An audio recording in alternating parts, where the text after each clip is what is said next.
तो दोस्तों हमने पहले लेक्चर्स में पढ़ा है कि स्टैटिक चार्ज क्या होता है, मूविंग इलेक्ट्रॉन्स क्या होते हैं। फिर जो है आज ये इसी सिलसिले का 5वां लेक्चर है। तो अगर आपने पहले 4 लेक्चर नहीं देखे हैं तो ये 5वें लेक्चर को समझने के लिए बराए मेहरबानी आप पहले 4 लेक्चर्स देखिए इस सीरीज़ के। आज हम ईएमएफ पढ़ेंगे, इलेक्ट्रोमोटिव फोर्स। इलेक्ट्रोमोटिव फोर्स से क्या मुराद है ये भी देखेंगे, और इसको मेयर कैसे किया जाता है ये भी पढ़ेंगे, और इसके सोर्सेज क्या क्या हैं, कहाँ कहाँ से ईएमएफ हमें मिल सकती है ये भी हम पढ़ेंगे इंशाल्लाह। तो सबसे पहले flow of electrons is current. EMF से अगर हम ये देखें कि भाई करंट होता क्या है, तो flow of electrons is current, और potential difference causes electrons to flow. Potential difference क्या है कि दो मुख्तलिफ जगहों पे दो मुख्तलिफ एलिमेंट्स के ऊपर एक के ऊपर चार्ज कुछ और है, दूसरे के ऊपर कुछ और है, दोनों में फ़र्क है, तो ये इलेक्ट्रॉन्स को फ्लो करने में मदद देंगे। ये पोटेंशियल डिफरेंस वो इलेक्ट्रॉन्स को फ्लो करवा देगा। इसकी मिसाल मैं अगर दूं आपको, तो मैकेनिकल एनर्जी हम मेयर करते हैं पाउंड्स में, इसी तरीके से ईएमएफ जो है वो वोल्ट्स में मेयर करते हैं। अगर मैं मिसाल दूं मैकेनिकल एनर्जी की, तो मैकेनिकल एनर्जी में अगर एक पाइप है जिसमें से पानी गुजर रहा हो, अगर उसको हम फोर्स करें, पाइप के अंदर फोर्स से उसको पानी को धकेलें, तो ज़ाहिर है पानी की स्पीड तेज़ हो जाएगी। इन द सेम वे अगर इलेक्ट्रॉन्स को फ्लो करवाना हो किसी कंडक्टर में, तो ये ईएमएफ है जो इलेक्ट्रॉन्स को फोर्स करती है किसी भी कंडक्टर में मूव करने के लिए। ये 3 टर्मिनोलॉजीज आम तौर पर इस्तेमाल होती हैं, potential difference, electromotive force end voltage. तो ये तकरीबन एक दूसरे से मिलती जुलती टर्म्स हैं, इसमें कंफ्यूज होने की ज़रूरत नहीं है। पोटेंशियल डिफरेंस का मतलब ये है कि एक ये सब्सटेंस है जिसके ऊपर माइनस चार्ज है, एक सब्सटेंस ये है इस पे ऊपर प्लस चार्ज है, तो ज़ाहिर है पोटेंशियल डिफरेंस है दोनों में। लेकिन अगर ऐसा ना भी हो, तो ये एक सब्सटेंस है जिसमें +3 है, -3 है, ये सब्सटेंस है जो 0 है, तो फिर भी पोटेंशियल डिफरेंस तो है, ये -3 है, ये 0 है, तो करंट इस तरफ से इस तरीके इस एलिमेंट की तरफ फ्लो होगा। इसको जानने के लिए मैं आपको एक ऑटोमोबाइल की मिसाल देता हूँ। ऑटोमोबाइल से मुराद है जैसे एक कार है, एक गाड़ी है, वो चलती है तो उसको गैसोलीन की ज़रूरत पड़ती है, उसका टैंक जो है वो पेट्रोल से फुल होना चाहिए। ये पेट्रोल जो है ये एक किस्म की केमिकल एनर्जी है।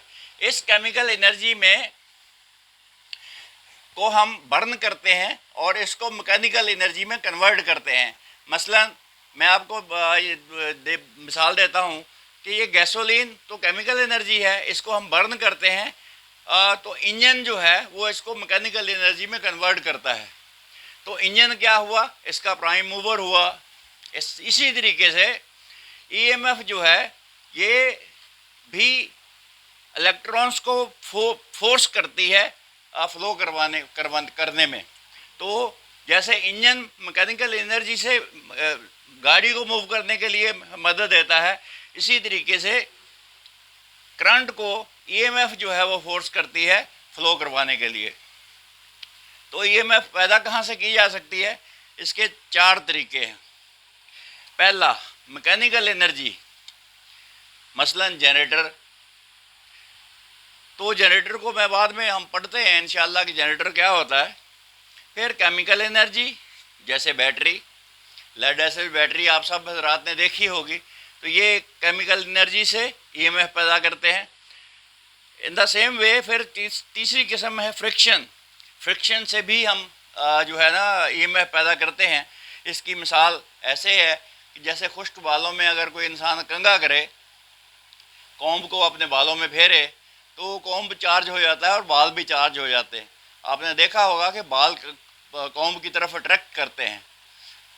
उसकी वजह यही है कि कॉम्ब भी चार्ज है और हेयर भी चार्ज हैं। तो ये एक फ्रिक्शन की मिसाल है। हीट की मिसाल आमतौर पर बड़े पैमाने पर फ्रिक्शन और हीट से बहुत बड़े पैमाने पर ईएमएफ पैदा नहीं की जाती।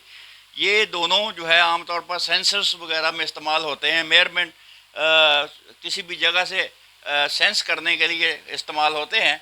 बड़े पैमाने पर जो दो तरीके यूज़ होते हैं ईएमएफ प्रोड्यूस करने के लिए, वो है जनरेटर और बैटरी। तो इंशाल्लाह इन जनरेटर को और बैटरी को हम डिटेल में पढ़ेंगे इंशाल्लाह। तो जनाब हमने 4 किस्मों से देखा था, 4 किस्मों से ईएमएफ प्रोड्यूस की जा सकती है। तो पहला था मैकेनिकल यानी जनरेटर, दूसरा था केमिकल यानी बैटरी, तीसरा था फ्रिक्शन और चौथा था हीट। तो पहला सोर्स देखते हैं हम ईएमएफ प्रोड्यूस करने का, जनरेटर। जनरेटर को 2 हिस्सों में स्प्लिट किया जा सकता है, एक इसका इलेक्ट्रिकल पोर्शन है और दूसरा इसका मैकेनिकल पोर्शन है। मैकेनिकल पोर्शन में इसका इंजन आता है और इलेक्ट्रिकल पोर्शन में इसका जनरेटर आता है। ये जनरेटर जो है ये भी 2 हिस्सों पर मुश्तमिल है। एक इसका स्टेशनरी हिस्सा है, यानी कि जो मूव नहीं कर रहा, स्टैटिक हिस्सा है, जिसको हम फील्ड कहते हैं। ये फील्ड जो है स्टैटिक होता है और एक इसमें मूविंग आर्मेचर होता है। इस आर्मेचर को ये इंजन घुमाता है। ये एक कपलिंग है दोनों के दरमियान में।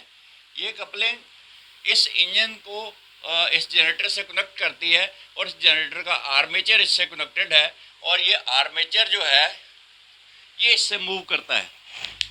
इसके मूव करने से फील्ड और आर्मेचर के मूव करने से इसमें बिजली पैदा होती है, ईएमएफ पैदा होती है।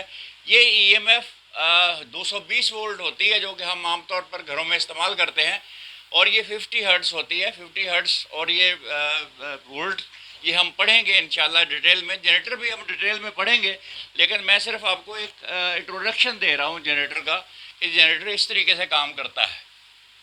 मुझे उम्मीद है, और यही सबसे बड़ा सोर्स है ईएमएफ का, सबसे बड़ा सोर्स जो कमर्शियली इस्तेमाल होता है वो यही सोर्स है।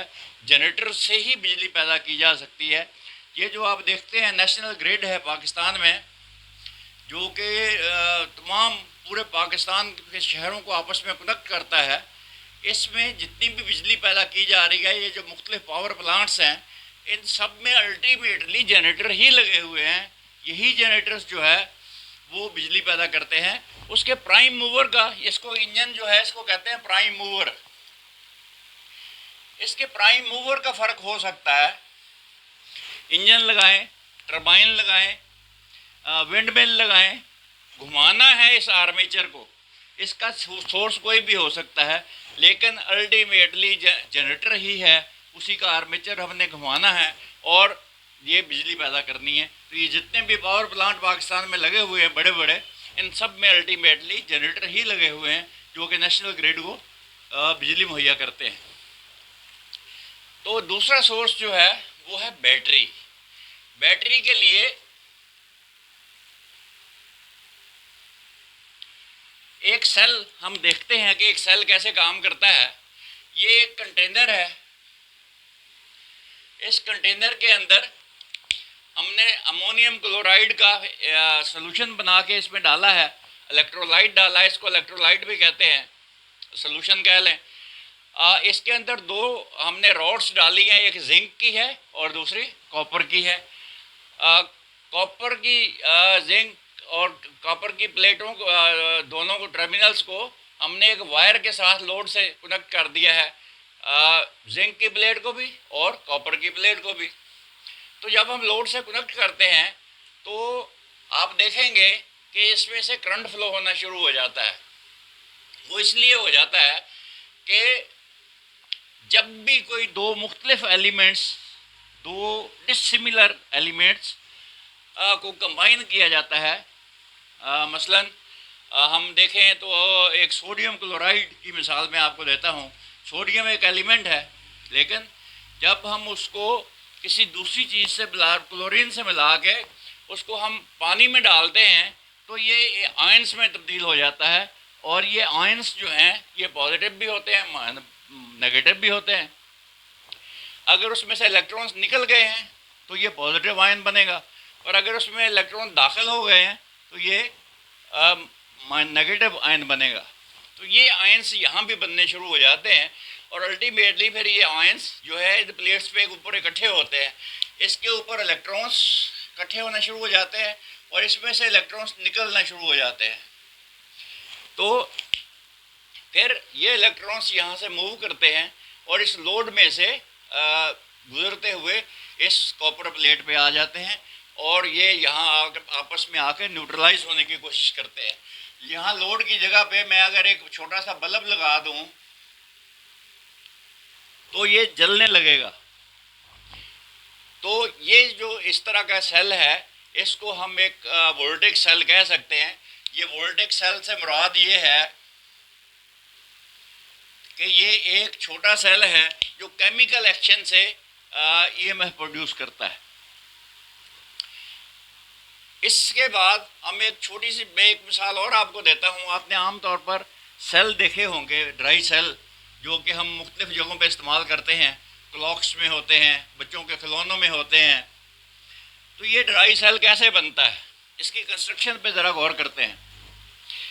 एक जिंक का कंटेनर लें, इस जिंक के कंटेनर के अंदर एक रखें कार्बन रॉड। ये कार्बन की एक रॉड है और जिंक का जो कंटेनर है इसके नीचे हमने एक टार पेपर रख लिया है यहाँ पे, ताकि ये कार्बन रॉड इसके साथ टच ना हो। अब इसके अंदर हमने एक पेस्ट भर दिया है। ये पेस्ट है अमोनियम क्लोराइड का। अमोनियम क्लोराइड का पेस्ट है ये, जो कि इसके अंदर हमने भर दिया है। अब ये पॉजिटिव जो टर्मिनल है इसका सेंटर वाला, ये जो कार्बन रॉड है, ये पॉजिटिव टर्मिनल बन जाती है और जिंक का जो कंटेनर है ये नेगेटिव टर्मिनल बन जाता है और आस्ता आस्ता इलेक्ट्रॉन्स जो है इस कार्बन से निकलना शुरू हो जाते हैं और जिंक की तरफ जाते हैं। ये जिंक का कंटेनर जो है इसके ऊपर इलेक्ट्रॉन्स इकट्ठे हो जाते हैं और जैसे ही हम इसको एक्सटर्नल सर्किट के साथ कनेक्ट करते हैं, मसलन मैं यहाँ एक छोटा सा बल्ब लगाता हूँ और इसको पॉजिटिव टर्मिनल और नेगेटिव टर्मिनल से कनेक्ट कर देता हूँ, तो ये फ़ौरन जलने लगेगा। इसी तरीके से ये जो टॉर्चेस होती हैं उनके अंदर हम सेल डाल के आमतौर पर रात को रोशनी के लिए इस्तेमाल करते हैं। तो ये ड्राई सेल की कंस्ट्रक्शन इस तरीके से होती है। आमतौर पर इस जो है केमिकल एक्शन, ये जो अंदर पेस्ट के अंदर हो रहा है, ये पेस्ट इसलिए डाला जाता है इसमें अमोनियम क्लोराइड का, ताकि ये लीक ना हो। क्योंकि अगर ये लीक होगा तो ड्राई सेल्स जो है आमतौर पर जब बच्चों के खिलौनों में होते हैं तो उनमें से लीक करना शुरू कर देंगे। तो इसलिए इसमें लिक्विड नहीं होता, पेस्ट की शक्ल में हम इसका इलेक्ट्रोलाइट इस्तेमाल करते हैं। ये जो चीज़ जो हमने इस्तेमाल की है इसको कहते हैं इलेक्ट्रोलाइट।